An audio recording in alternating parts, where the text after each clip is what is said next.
unique, but few people can match. And so when we celebrate Burns tonight, we're celebrating ourselves, because as human beings faced with the reality of finding our way through life, that's what Robert Burns addressed in his poetry. And he saw it in simple terms. He saw it not as we tend to see it nowadays in terms of graduated measures of success. He saw it as treating the people around you with love and consideration and concern. And if you read his poetry, then you'll certainly find that to be the case. What we're going to do is the address to the Haggis. It's a poem he wrote because the Haggis is symbolic. It's a sausage.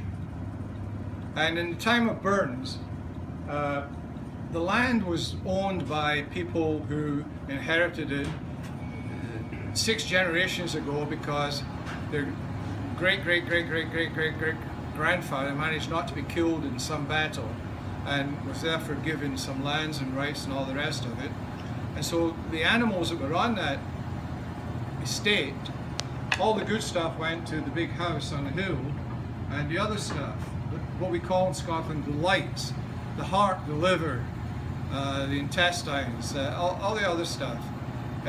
It was possible for a farmer, subsistence style farmer, to be able to get that, and the only way they could make it into a meal that was worth eating was to mix it with some cereal, some spices, grind it up and put it in a sausage skin, in this case a sheep's stomach, and that was a sausage that's now called the Haggis. And so Robert Burns' address to the Haggis is, on the one hand, it is an address to the Haggis as a sausage, but when you listen to the words and read the translation, which I very kindly, at great expense, provided for you, you know, if you're saying, you will see through that, and you'll see a little bit of Burns coming out. He really is, because he's still alive in his work. Great artists, whether they're musicians, painters, poets, writers, whomever, they don't die. The life goes on through the work, and his life goes on through his work. And so his address to a very humble, come on in, his address to a very humble meal is really an address celebrating the fact that no matter how poor you are, it's not how poor you are, it's what you do with your life and your days and your minutes that count. And so he also wrote a grace that they say in Scotland on Burns Night, and some other nights too, and it has to do with the situation in those days. And it says, some hae meat but canna eat, and some hae nane but they want it, but we have meat and we can eat, and say the Lord be thanked. So they're saying, did you get that? Do you understand that? I recorded it. Some people have meat, but they can't eat. And some have none, but they really want to. But we have meat and we can eat, and so the Lord be thanked. It's a simple grace that cuts through a lot of the other graces that we all know and subscribe to. And so the legacy of Burns in Scotland has been really a little bit distorted, because a lot of Scottish nationalists tried to turn it into Scotland versus England. Has anybody ever heard of that problem, Scotland versus England? No. But the English are a bunch of bastards. And Scotland has survived. You can't trust the Irish. No way. I got a couple of little things I want to tell you about Scotland and England. And the first one has to do with a great battle that was about to take place.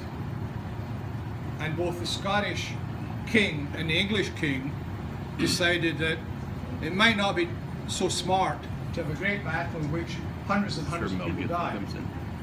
So they got together and they said, well, okay, why don't you pick a champion from your side? The English king said, and the Scottish king said, okay, and you pick one from your side. And they said, okay.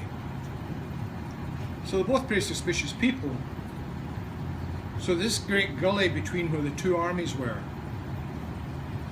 And so, okay, I'll send my guy down there, you send your guy down there, and whoever comes back up, that's who wins. Okay.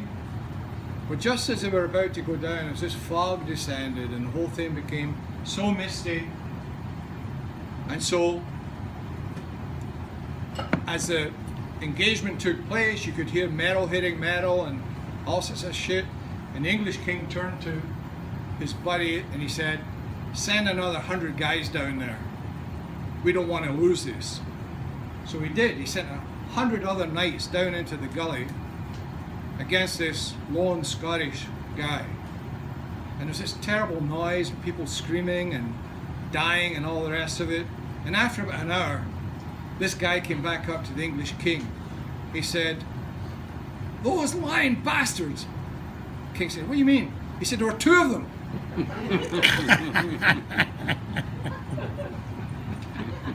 Have a drink there, Jimmy. I thought I was getting one. It's right there. Damn. One more. Indulge me. So this Scotsman goes down to London on vacation. He goes to the zoo. And as he's going through the zoo, he goes by the lion's cage.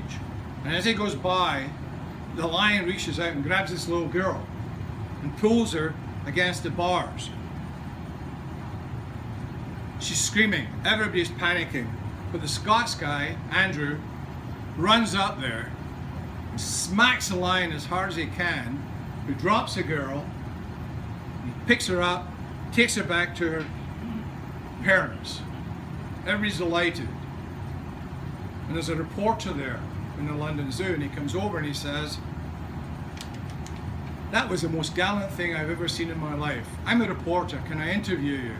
Andrew says, sure. He says, okay. It was nothing. The lion was behind the bars. I didn't think I was in danger, so I grabbed the girl, brought her back, and everything was okay. The reporter says, well, I'll make sure this doesn't go unnoticed.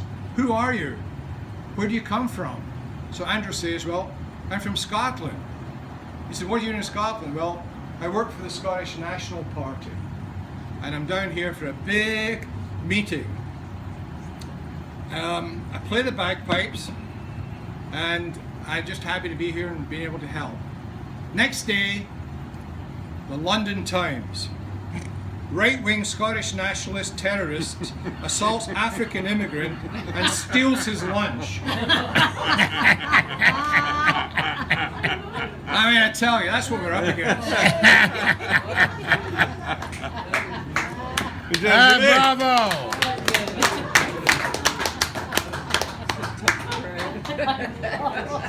That is a tough one. That's okay though. So the address to the Haggis. You got your translation there? Oh, there it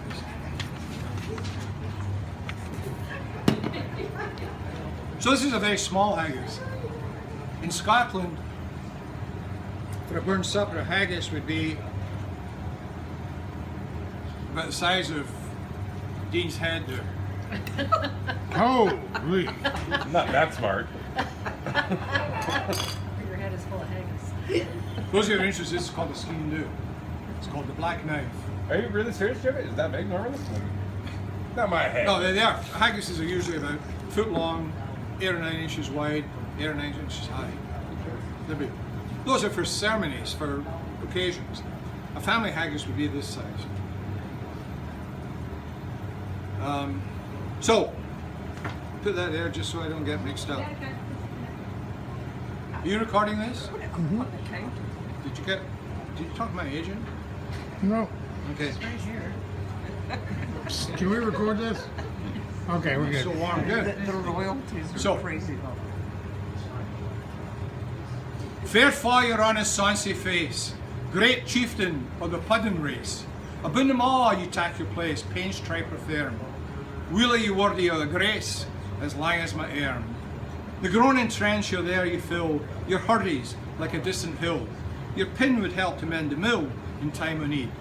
And through your pores the dews distill like amber bead. See rustic laboured dight and cut you up with only slight. This is me cutting you up with only slight. Whoa! Trenching your gushing entrails bright like honey ditch. And then, oh, what a glorious sight. Warm and weak and rich. Ye powers that make mankind your fair, and dish 'em up their kind of fare.